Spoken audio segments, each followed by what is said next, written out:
Okay, hey guys, so the last video we discussed finding a real estate agent. So now we're going to discuss finding a lender and some of the different loan options that you'll have when you're looking for a lender. So let's say your agent gave you a lender and you give that lender a call. So the lender is going to ask for a lot of information from you. You're going to have to fill out an application. 99.9% of the time it's online. And you just go on, fill out the application.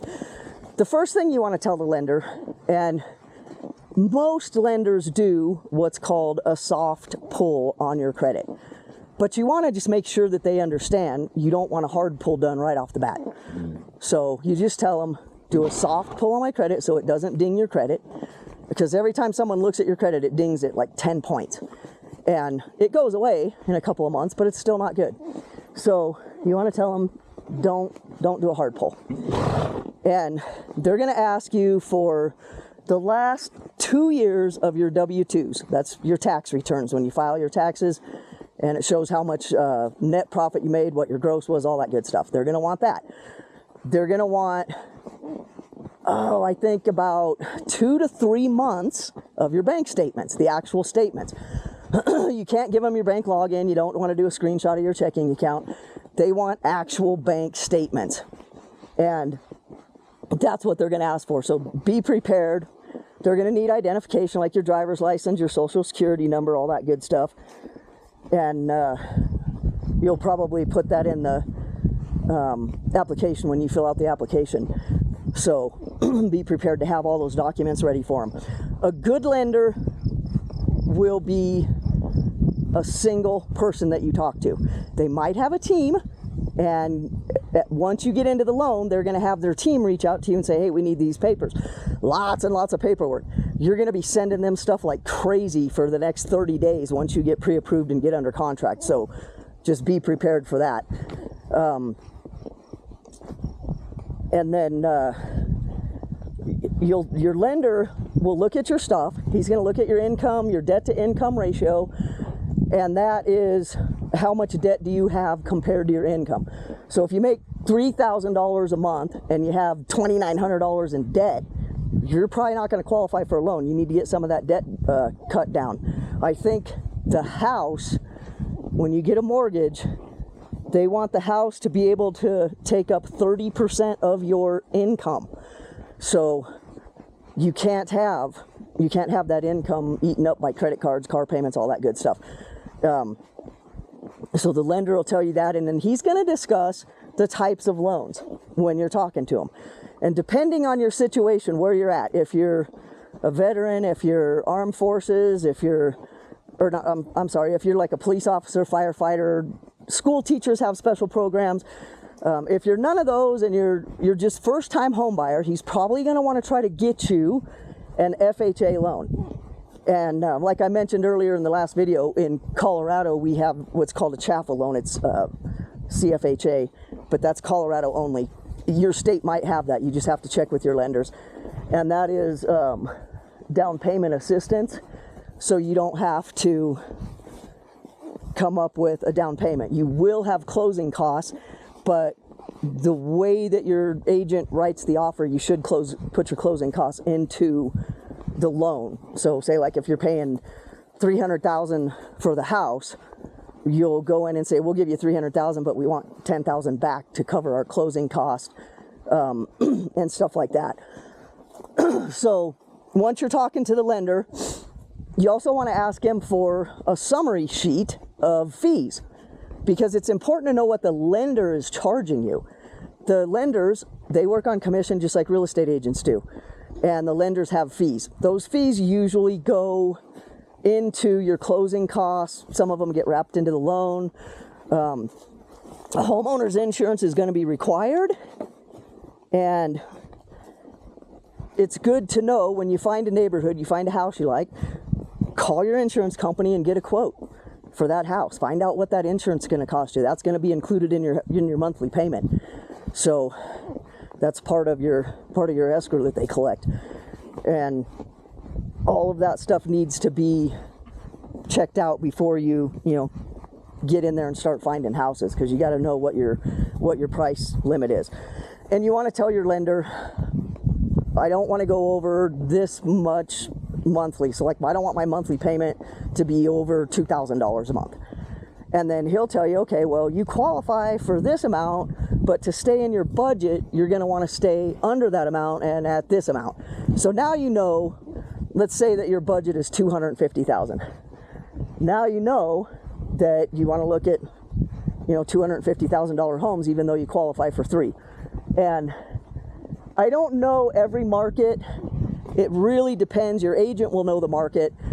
There's some markets you're going in above asking price. Other markets, you can come in $10,000 to $15,000 under. It just depends on where you're at and what the market's doing where you're at right now. And those will be questions for the agent. But your lender will give you a summary sheet, and you can call other lenders if you want to get 2 to 3 lenders and ask them what they offer. Ask them for a summary sheet, what their fees are, what it's going to cost you to get the loan, how much your monthly payment would be on this amount of a loan.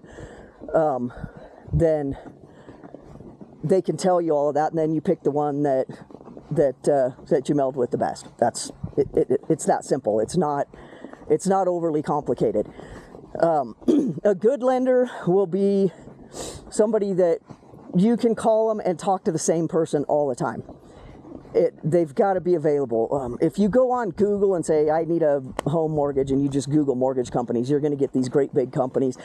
I'm not going to name any because I don't want to go into that and get in trouble, and I don't want to, badmouth anybody. So, but there's a lot of big lenders out there that you call them, and then you get 50,000 emails and phone calls because you filled out a form with all your information on it, and they sold that form, whatever the website was, sold it to everybody out there.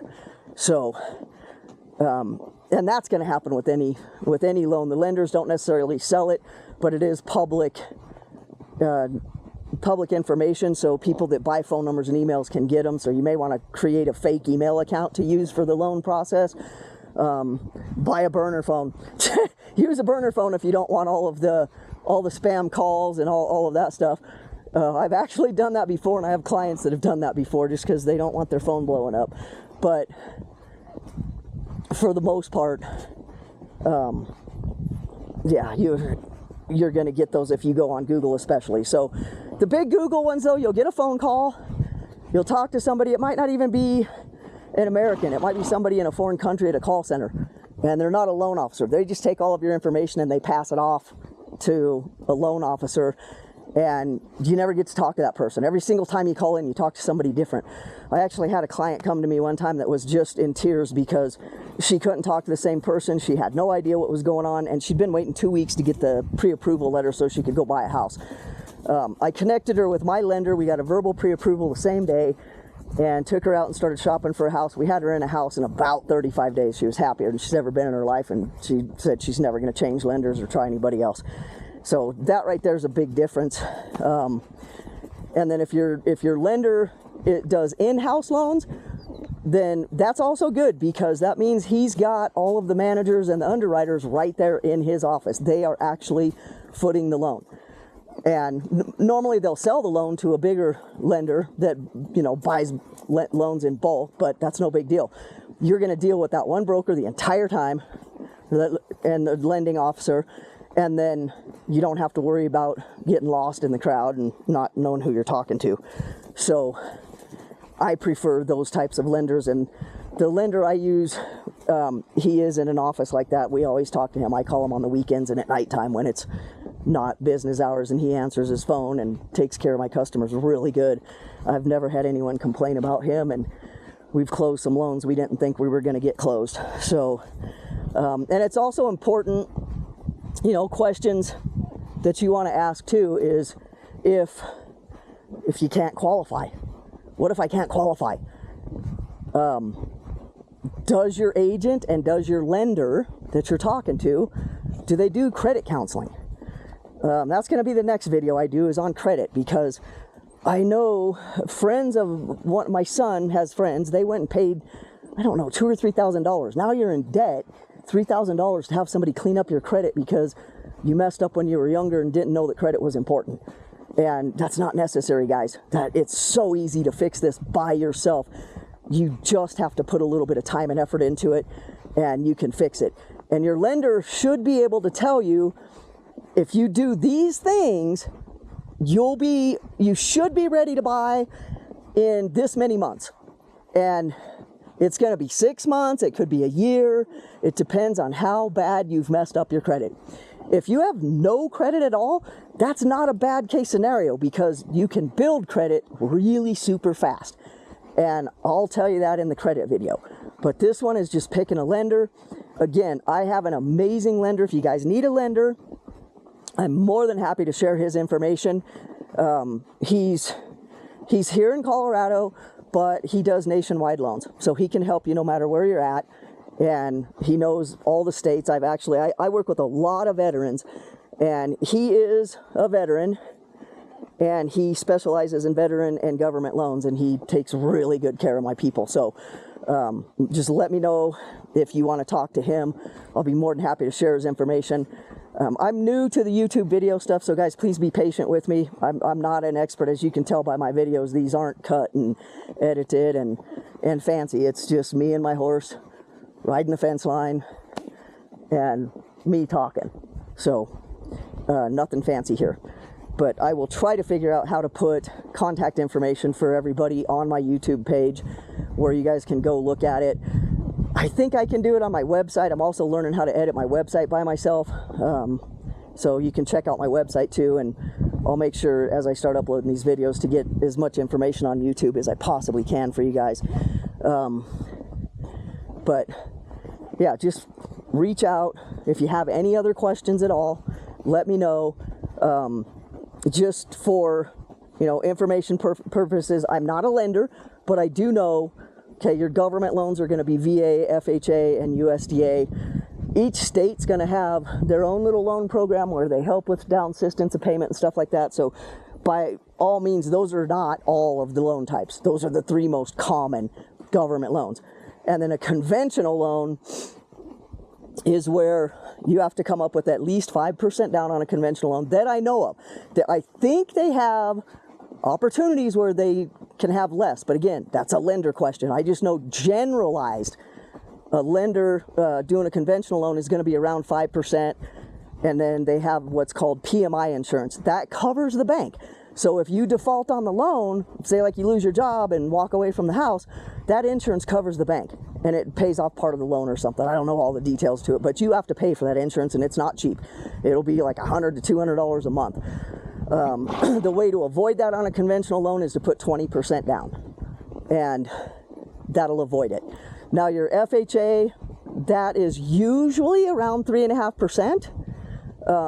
But again, it's variable. It just depends on the exact type of loan, the house, everything that's involved with the lender, and the lender will tell you all of that stuff.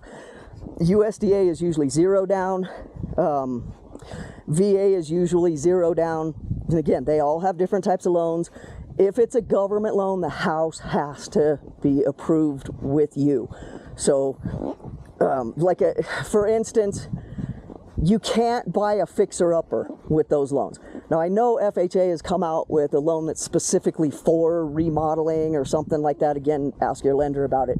But just for your average first-time home buyer trying to get into a house, the house has to be turnkey to where you can move into it, and they don't want you worrying about trying to fix up the house. They want you to be able to move in, make your house payment, live comfortably, and not stressing about, oh, I got to redo the bathroom or the kitchen or replace all the flooring or whatever's wrong with the house.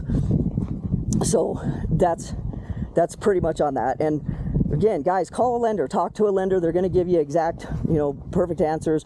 I only know what I've learned from my lender while I'm doing loans with my clients, and I'm not going to say this is 100% accurate how everything is, because it's not. Everything is flexible and changing and moving all of the time.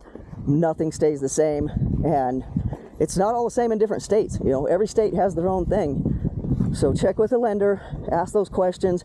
If you have any more questions for me, just reach out again, let me know. And like I said, I can always help you find a real estate agent, and I can help you find a good lender. If you guys are, out there on your own and don't have any contacts or anybody to try to help you get connected. So shoot me an email, leave me a comment, and hopefully we'll hear from you soon. And I hope I helped you guys.